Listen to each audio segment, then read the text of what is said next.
Top 5 cards that you can pick up and play to counter Master Rule 4.5.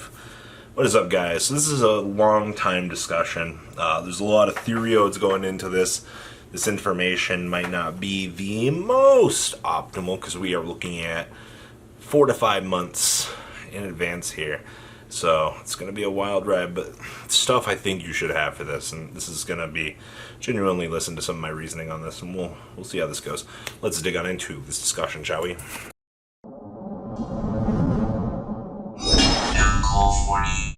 Robbie, stop raising card prices with your discussions.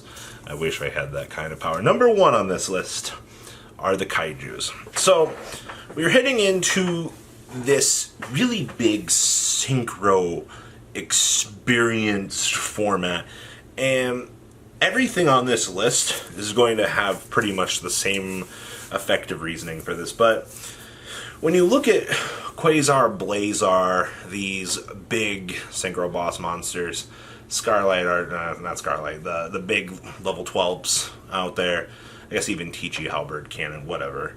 When you look at these big boss monsters, kaijus return back to my mind. And you've got things like Ultimaya Tzolk'in, which are going to be putting Crystal Wings on the field in perfect worlds. And you got Needle Fiber Spam. So your minimal tribute fodder for outing a singular boss monster, we're going back to kaijus. It's really ironic because we've actually just came out of this huge format where we've cared nothing about these. We were actually able to play the game and break apart these boards.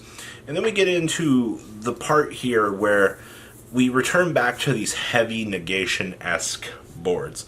And they're so easy to break. Just a simple kaiju over a boss monster. Now my problem with a kaiju is it's a kaiju. It's a singular out, but it doesn't take a normal summon. I guess you got Lava Golem in that respect, that you can out multiple things with it. And you've also got, Sphere Mode, which can also do the same thing.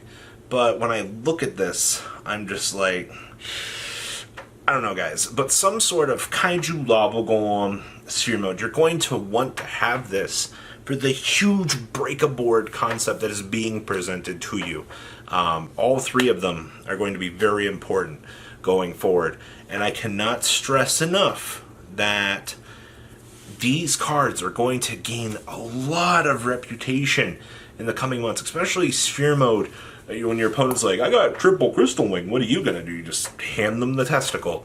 And what are they going to do? I mean, besides flip the table and tell you to meet them out back in the parking lot. But that's just grown men being grown men at this point. Now, next up, you guys know Nibiru, right? So with this expected, it's really funny because we're only looking at like the recursion of this list, and we're like, there's so much hype around synchro decks right now. Now, I assume that this is all going to flop in the grand scheme of things, but just because Librarian's at multiple numbers at this point doesn't mean it's going to stay at multiple numbers going forward. But you still got to make a Crystal Wing at a decent stage in the combo to be able to, stop whatever your opponent's trying to set up here. So when I look at, Nibiru, I'm like, depending on the stage of the combo and how much my opponent has to dedicate, I might be able to Nibiru stop their entire play. And I think Nibiru is a good card worth looking at from that standpoint, because the huge time build-a-board concept, how quick can you do it?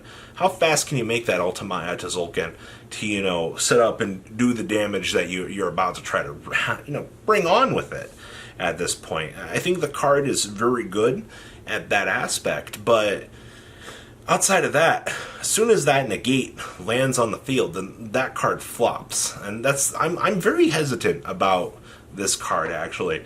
I do think it's an okay investment, but I don't think it will see as much play as, Sphere Modes and things.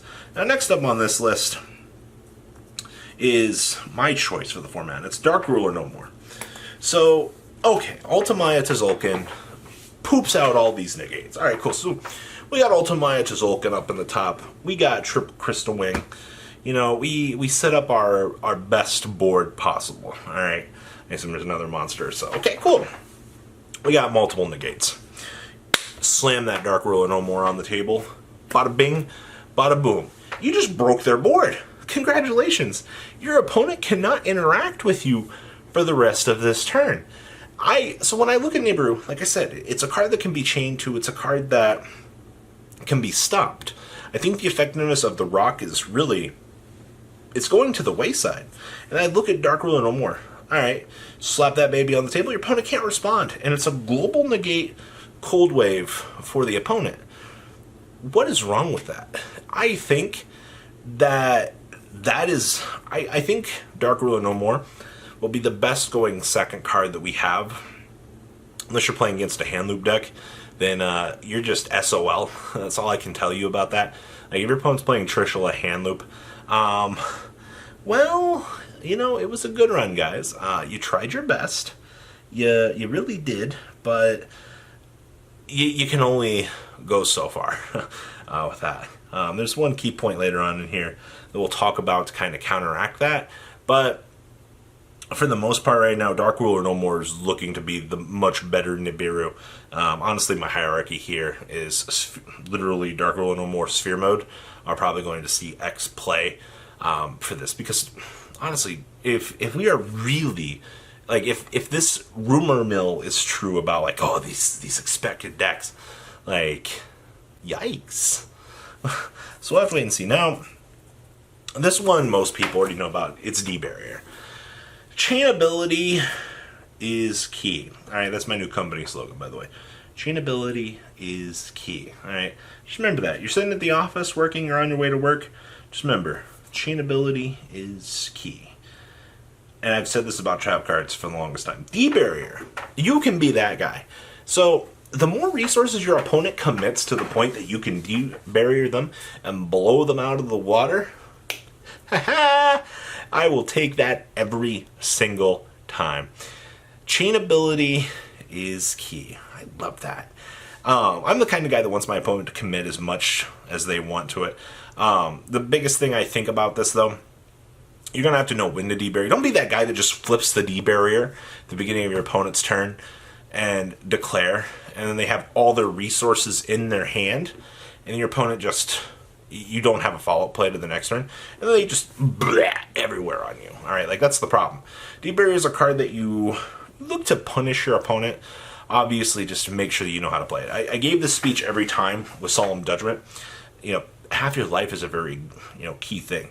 D-Barrier is a card that does guarantee you another turn on synchro dedicated decks, and if you flip it too early and you're not winning the game, alright, what are you doing with yourself? That's my little ramble about that. Chainability is key. You get this stupid advantage off of this because it creates a blanketing effect on whatever you declare. And you can force your opponent to dedicating bad resources to the field that you can just easily clean up. And you're taking those resources. Like, you have to remember, if you're Control 101, ladies and gentlemen, D-Barrier in combination with breaking their board, taking away their resources, and hurting them if you don't have a follow-up play is what the card does. Alright, I feel better about that. Now, last one I want to talk about here. Stroll Knockbird. With Hyper Librarian, in theory, coming back to the game here, I think that it is very important that we look at Droll Knockbird as a resource that stunts the entire movement of a single deck. Now, once again, I'm going to go back to my point here about Nibiru. If they establish a Crystal Wing before you can Droll and Knockbird them, you're SOL. That's all there is to this, ladies and gentlemen. I don't think players understand that hand traps are good. Well, Max C would be good too. People have been anticipating that card's return for a little bit here, but when I look at Droll and Knockbird, and if synchro decks are really coming back, like everybody on the internet seems to think they are, well, you can just drown out. You got double Librarian on the field? Get Droll and Knockbird and scrub. That's how I feel about that. Like, I think Droll will probably see a lot more play. But once again, it's all under the assumption of this information that, players like, oh, synchro decks are good. I don't know. But to me, Droll seems really good if Synchro is going to come back and do this thing. Just because you get to punish them so early on in their combo. You know, they need those extending resources. If they can't get to them, well, I mean, Droll Nogbert doesn't answer, you know, the board that they might make at the end, but you're at least looking to paralyze them with Droll Nogbert. Once again, it's what Dark Ruler No More and my boy Dark Hole do, but that's a point for another discussion here. So, no, I don't think Maxi's coming back. Stop that. Everybody seems to think it is. But, alas, that's where we are right now. So, pick up your Dark Ruler No Mores. That's all I'm saying, ladies and gentlemen. Thanks for watching, guys. Make sure you turn on those build notifications for more. And, well, I'm out, guys. Peace. The ride never truly ends. Thank you, patrons, for helping support the channel. Without you guys, I don't know if I'd still be doing this. And for those of you that like Cardfight Vanguard, FanCool40 is here for all your content needs.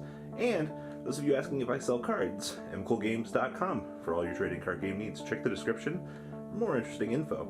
Thanks for watching, guys.